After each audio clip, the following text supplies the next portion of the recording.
welcome back to the Wolf HunterZ channel! Woo-hoo! My name is Jon of the Wolf HunterZ. Next to me is the most gorgeous, amazing woman your eyes are ever gonna see! It is...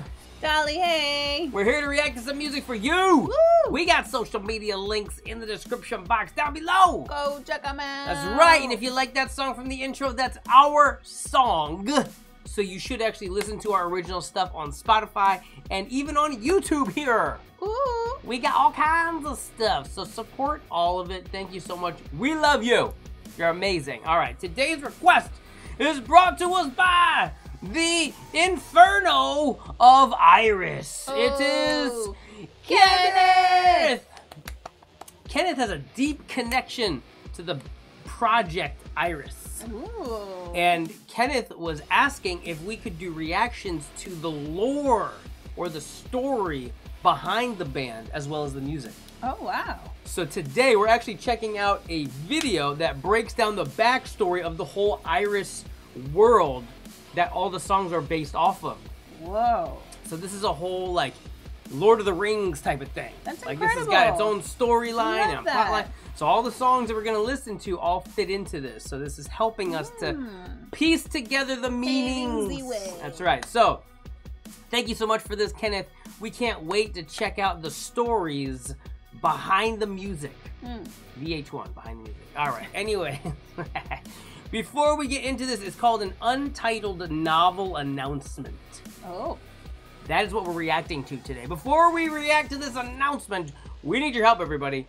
If you guys love Iris and DAGAMES, hit that like button, subscribe to the channel, hit that notification bell, and definitely comment below. All right, shut this out. The eye of the beholder will always see a different shade of green in this field of gold. For what we see is but a selfish perspective, the very thing that makes us not see eye to eye. The scrolls tell us of a time eons ago that lived two worlds connected in the galaxy, so close and yet so far. A bridge made of ether, strongest ancient element on the planet. There lives Earth, a rich land filled with mindless puppets. Then, the depths, a volcanic world, home to a colony that brings balance to the Earth. Light has never existed without darkness, just as it is on the other foot. For years there had been balance. The depths were responsible for bringing darkness to a world of light where it was needed. In the depths held the most powerful element in existence, an emblem so beautiful, shimmering, and yet so unbearably powerful. They call it the Iris. Some say they have descended into its divine wisdom, the images it preserved for centuries, and have never lived to tell the tale, nor have they lived to ascend again. It is the very key that possesses your memories, their memories, and opens up a world of punishment and redemption. The power of this emblem does not come without consequences, nor does it come without reward. For those who are able to harness its power will have an unholy level of knowledge. The world would be your toy, and you would be its master. Everything that ever happened, is happening, or is yet to happen, will become yours to see. Whoa. They say only one such being can harness and tame its uncontrollable matrix. It has been locked in the sky of the depths, to stay there for an eternity, and to oversee the balance this colony brings to Earth. Somebody one day will hold it, and the depths has only one hope, that the beholder can control themselves. The power it contains is not to be used irresponsibly, for it will shatter the existence of this galaxy as we speak. Come on. Let's go, Guarding Iris. the Iris are two brave kings and queens of the depths. The colony's ruler, Tyrant, with his trusty Havoc scythe, and by his side, Lady Fate, with her Omen glass. The two swore to protect this land, control the colony, and bring balance to the bridge that connects them to Earth. However, there are darker matters in the universe which cannot be contained by just the Iris alone. An asylum was made, entirely out of the very ground they walk on, a cursed stronghold called the Encrypt, where all of humanity's biggest nightmares are held. Guarding the gates of the Encrypt is the only one supposedly strong enough to withstand such pain this asylum bleeds. Our main protagonist in this age-old tale, who goes only by one name, Goliath. Word spreads he is the Omen child Lady Fate and Tyrant weren't planning on having. A freak accident after trying to form a united family. This one-man army has withstood many a test of time with the Encrypt, as well as threats to the depths. As for the Onyx colony themselves, with their skeletal mesh, glowing lantern eyes, and collapsing veins able to shapeshift dangling from their ligaments, their allegiance is with Tyrant. This makes it all the harder for Goliath to unlock his true potential. That's not good. Nightmares stay, darkness leaves, balance is in order. Or so they thought. Uh-oh. Planet Earth, abused and ignorant. It's been this way since life began. That's true. But this isn't the world of today, young traveler. For this is merely part of one of our vicious cycles eons ago. Technology's materials existed way before your time, and with it, the darkest ages occurred, much like your world today. There too lived ancient ritualists, hibernating in the forests, seeking out a new life away from the deadly curse that plagued Earth. The tribe's leader, Jebediah Dunford, resided on the outskirts of their tribe, hidden further away into the woods, living in a large wooden cabin. With this native tribe's way of life, nature was their core. For every tree that is cut down, 2 more must grow before them. Their own colony had overgrown and passed the line that separates the government and them. This was about to anger the government more than they knew. Their land was in grave danger. The world became tired of their heritage, their invasion of the land, and largely prophesized gossip. This tribe has been trying to convince the world that a larger reckoning is coming, and Earth is cursed to live a life with scripted darkness. They're about to be mowed down. Any resistance meant the people who inhabit the tribe will also die alongside the demolition. Whoa. Families doomed to share bloodshed. Innocent lives burdened with the cruel fate they were about to bring. Suddenly, a large and strange object crash-landed 5 miles outside their tribe. Everyone runs to the flames. The fog eventually faded to reveal a new crater caused by the collision. This material was ether. The bridge has been growing weaker since its creation. The galaxy is turning a new leaf, and the bridge only had a matter of time before it needed to be restored. The tribe's fate was about to be tested. Swarms of army squadrons infiltrating the tribe.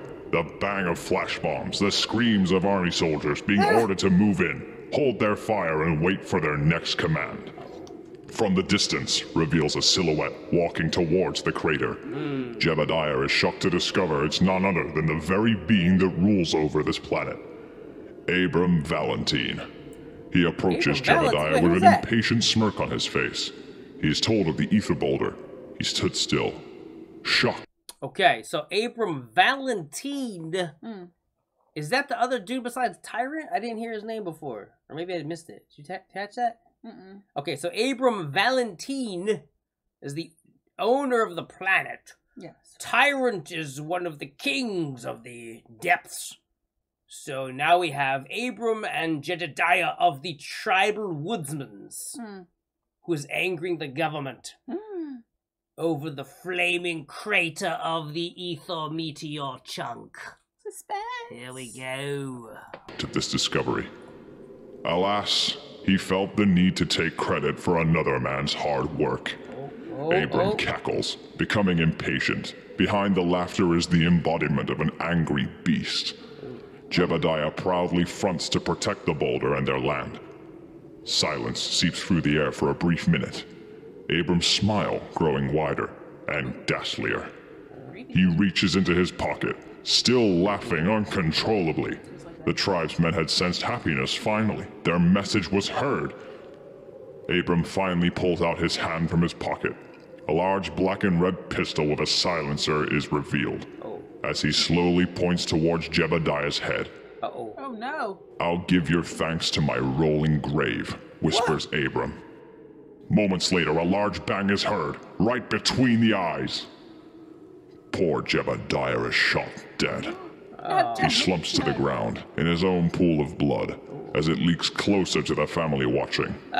Shrieks of innocent people are heard, children crying in fear, adults running for their lives. Things started to become a bloodbath. With tears down his eyes, he commands his crew to retrieve the boulder of ether and destroy the tribe. Abram and his army made retreat back to the main base of operations, a large building of titanium, retina scanners, a giant building composed of 3 thick walls that protrude outwards, large surveillance systems surrounding the exterior and interior, all with armed turrets to attack anything unauthorized on sight.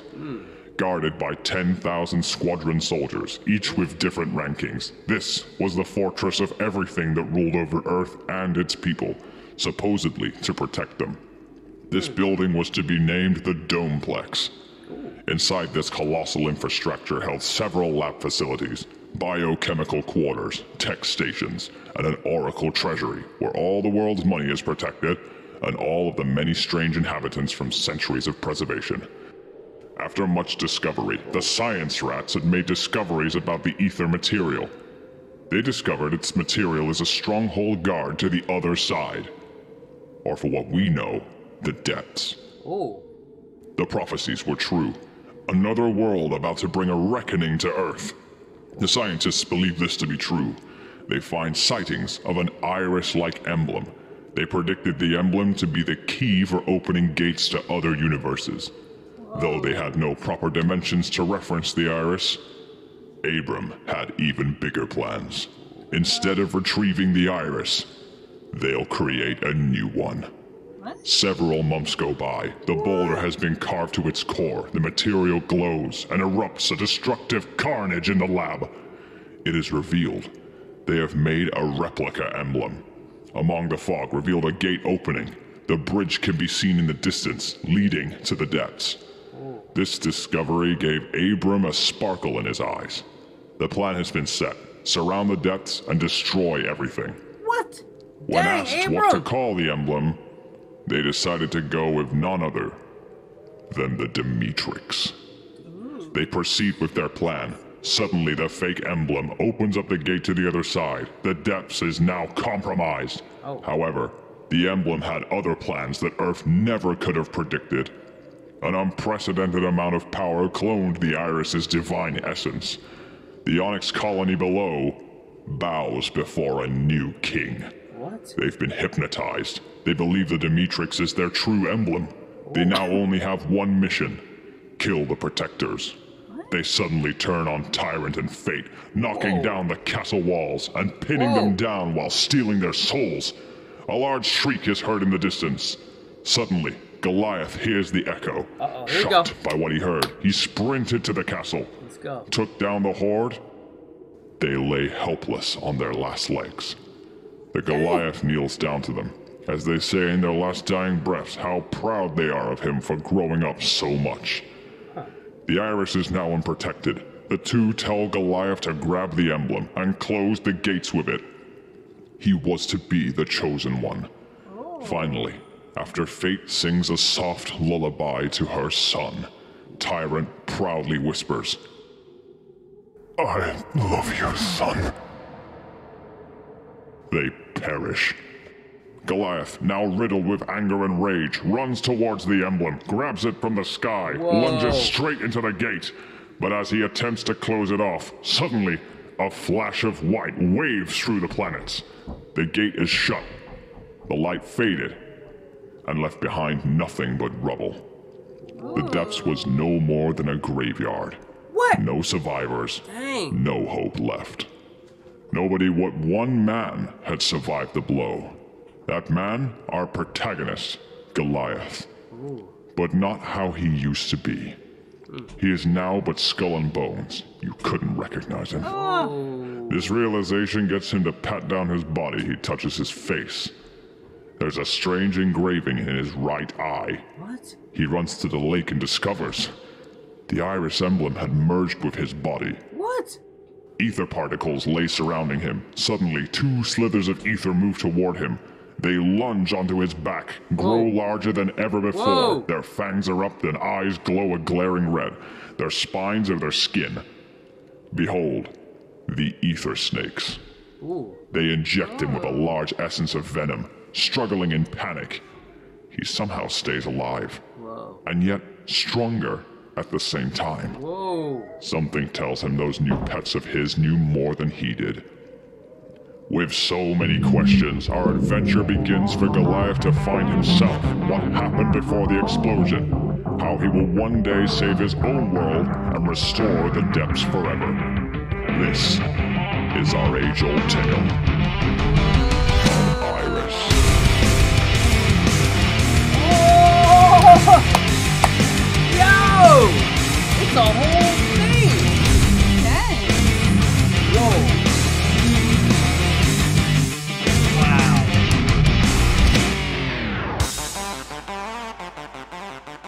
Just when you feel like you're following along, there's a new plot. Yes, there's so much going on. Whoa, that was incredible. Yes. Kenneth, thank you so much for this request. Now we know the context behind that was deep. What we're seeing. Yes, that was deep. Incredible. Man, now I can't wait to get some more of these songs. Thank you for sharing that with us, Woo! Kenneth. I feel like that really, I don't know if we've ever done something like this before. No. Yeah. Never have. This is a first, and it's awesome. It's amazing. All right, Kenneth, thank you so much for this request. Thank you. Everybody out there, you fanatics of DAGAMES universe, thank you for joining us. If you enjoyed this reaction, hit that subscribe button. Stay tuned and stay positive, everybody. We love you. Bye. I just wanna bang my head.